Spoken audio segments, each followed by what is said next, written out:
مەزلۆم کۆبانێ و ئەحمەد شەرع یەک کاتژمێر ڕووبەڕوو کۆبوونەوە نهێنیەکەی ئەحمەد شەرع و مەزلۆم کۆبانێ چۆن کرا؟ بۆچی نەگەیشتنە هیچ ڕێککەوتنێک؟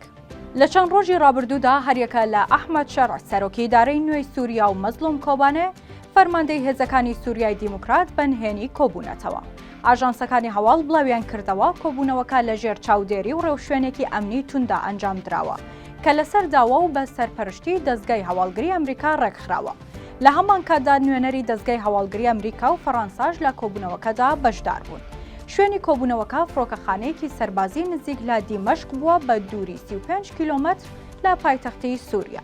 بە جۆرێک فڕۆکەیەکی سەربازی ئەمریکا لە ناوچەی تەنەفی سنووری ئۆردن و عێراقەوە مەزلۆم کۆبانێ فەرماندەی هەسەدەی گواستۆتەوە بۆ شوێنی کۆبوونەوەکە و دواتر گەڕاندوێتیەوە شوێنی خۆی لە ناوچەکانی ژێر دەسەڵاتی هەسەدا. ئەو ناوچەی کۆبوونەوەکەی لێکراوە لەلایەن هەسەدە و هێزی تایبەتی شەڕوانانەوە پارێزراوە تا مەزلۆم کۆبانێ لە هێرشی لە ناکاوی تورکیا بپارێزن.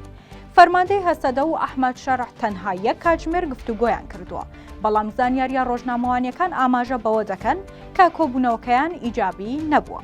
سەرەتا وا ڕێککەوتون تا دوای کۆبوونەوەکە هیچ شتێک لە میدیادا باس نەکرێت. لە دانیشتنەکەدا ئەحمەد شەرع داوای کردووە زیندانیە داعشەکانی کەمپی هۆڵی ژێردەستی هەسەدا ڕادەستی بەرەی تەحریری شام بکرێت تا بە وتەی خۆی داعشە بیانیەکان بگەڕێنێتەوە بۆ وڵاتانی خۆیان، بەڵام مەزلۆم کۆبانێ ڕاتی کردوتەوە.